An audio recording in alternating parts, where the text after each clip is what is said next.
Quite a while ago back in Black Armory when the Izanagi's Burden came out, I got it pretty quickly and I made a review on it in which I didn't actually say a lot of good things about it.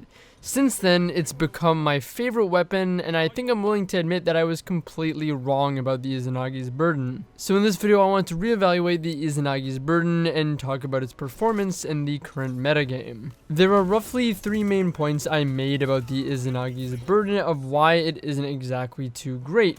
Firstly, consuming ammo wasn't worth it and is overall sacrificing your kill potential. Secondly, the scope zoom was too high for my liking and limiting as a result. And lastly, which is kind of a good thing, killing supers is its best, maybe only utility to really use it. I originally made the argument that consuming ammo and stacking your bullets, stacking 4 bullets for a single body shot kill, potentially, that you could still miss, wasn't worth it. And as much as you could still debate that, and I could probably still say that now, but from using the weapon and from using snipers in general for so long, I've learned that special ammo isn't exactly difficult to come by and difficult to accumulate. There's quite an abundance of special ammo, especially if you're running multiple scavenger mods. While using 2 sniper scavenger mods and killing someone, you'll usually have them drop around 3 bullets for your sniper, and ultimately that means you can get 1 kill and already have a stacked body shot ready, and this is assuming that you use your sniper to get the kill. If you got a primary kill and just picked up ammo, you'll have 5 bullets, so you'll even still have 1 left over. I find that more times than not, it's not difficult at all to quickly get 6 to 8 bullets in the reserves, and anywhere over that I find is definitely the threshold to start stacking bullets. That's when you can start utilizing the 1 body shot kills if you like. Because remember, even if you are stacking 4 bullets for the body shot and you kill someone, you're usually going to get 3 bullets refunded if you go pick up the special ammo. So typically you'll have some bullets left over to keep using even if you do miss your body shot or you don't pick up the ammo. Another angle that I have on this argument as well now is that if you do have somewhere around 6 bullets in total, or 6 to 8 bullets, you're usually not going to get 6 to 8 kills exactly and expel all of that ammo in a single life, or if you do, I find it very unlikely that you're not going to see more special to pick up or gain more special through getting those kills. So as a result, stacking shots for body shots isn't exactly a terrible idea if you are in that 6 to 8 ammo threshold. I think this argument is completely applicable to quick play, but in competitive it suffers a little bit. Obviously, special ammo is a little more difficult to come by. You're not going to be able to stack ammo quite as efficiently because kills aren't quite as abundant and there's less players, and generally speaking there are smarter players, or at least players at your skill level, to rival you with this. So of course special ammo is far less common than it is in quick play, so you want to maximize your special ammo and get as many kills as you want with it, and obviously stacking all of your ammo into 1 shot kind of goes against that. However, I think that having that utility is still very important in comp, because I think in competitive it's debatably more important to get an opening pick sometimes, and well, a body shot snipe is a very easy way to do that. So from my initial impressions, I would say that yes, using the body shot functionality and stacking bullets is far more practical and powerful than I anticipated. This also segues a little bit into weapon pairings. Weapon pairs have changed quite drastically for snipers. We have the last word available as a kinetic as a partner for energy snipers, but not only that anymore.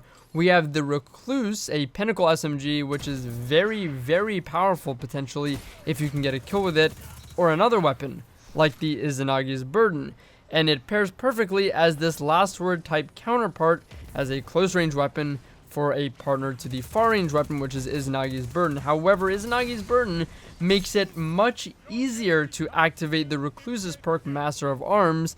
You can activate it off of using a body shot with the Izanagi's Burden, which again creates a bigger case for it. And I would say potentially the Izanagi's Burden and Recluse is a more powerful combo, or has the potential to be, with 1-shot body shots leading to a 0.47 TTK than the last word and an energy sniper. I also think that 140 RPM snipers have become very common as the choice sniper to use since their buff that allows them to 2-hit body. This leads to a lot of players being able to quickly fire off shots to ensure a quick kill, even if it is just hitting 2 body shots, or at least if they happen to miss a headshot, they can quickly correct their error. I both like and dislike at the same time, in a weird way, that Izanagi's Burden is kind of a counter to this, although it takes your exotic slot, because if people are going to spam 2 body shots at me, I'm just going to one-up you and just hit you with 1 body and kill you. Initially, I also mentioned that I thought the zoom level on the Izanagi's Burden scope was too high and made it unwieldy and limiting. Now, I still don't think that the Izanagi's Burden is quite as snappy, or you can flick quite as easily with it as you can with something like the Twilight Oath because of its low zoom scope, but it is a lot better than I anticipated.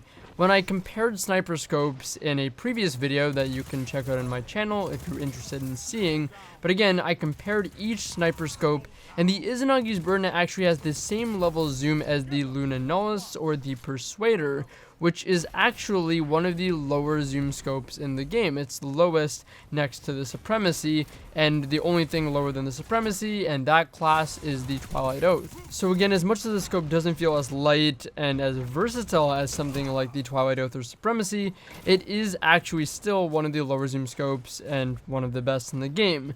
The shape of the scope definitely makes it feel more disorienting, and limiting that box style scope it has I think limits the FOV and makes it feel a lot higher zoom, but after getting used to it, it's actually pretty good. For those of you that still think that is a sacrifice compared to the, again, Twilight Oath or Supremacy level scopes, yes, I do agree it is still a sacrifice. The scope isn't as good as those, but I think the payoff is there. You have a weapon that can one-shot body shot potentially, which is great for important picks, and just for being an absolute nuisance and activating Recluse.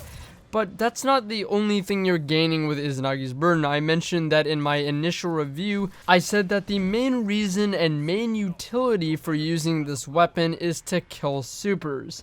I still agree with that statement, and I think I'd actually like to drive that point home just a little bit more than I did in the review. In the review, I made it sound like it was an option you have, which was kind of cool, and maybe if you could do it, but upon using it myself, I think that it is actually a very reliable thing to do. I shut down many supers, whether it be in quick play or competitive, at high level play or casual play. I do it far more often than I ever would have anticipated I'd do it, to the point that I'd consider this a legitimate weapon or tactic to have on a team to shut out supers on a regular basis. I think it's also worth mentioning that supers are more powerful than ever. They last an incredibly long time. They have the potential to wipe your team and get kills afterwards. They have an insane amount of mobility and a crazy amount of armor. So for obvious reasons, especially in competitive play, supers can really snowball, and once they're in play for the team that has them first, they can snowball all the way to a win. Or supers could just be the defining factor in the outcome of a close game, or perhaps even a close early game with both teams getting supers early on. The match could simply be a result of who used their super better, who chained them better.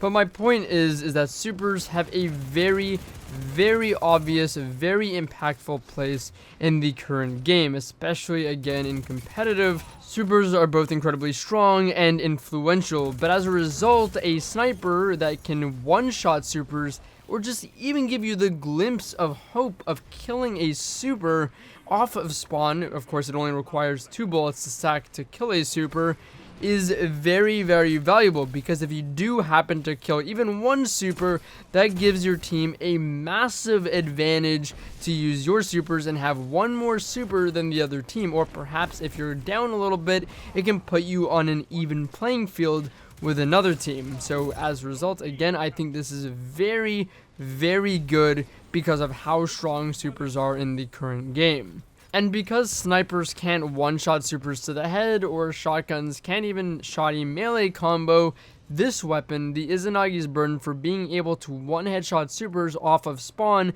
becomes very, very valuable. Anyways guys, those are my thoughts on Izanagi's Burden and why I was completely wrong about the weapon, and now the weapon is one of my favorites, if not my favorite, in Destiny 2. So thank you for watching. If you want to see more content like this, you can check me out on Twitch. That's what I do mainly now, twitch.tv/Drewskis. If you'd like to see more videos on the channel, just comment below with what you'd like me to talk about and I'll get to it on a future date. Anyways, thank you guys for watching. I'll see you later.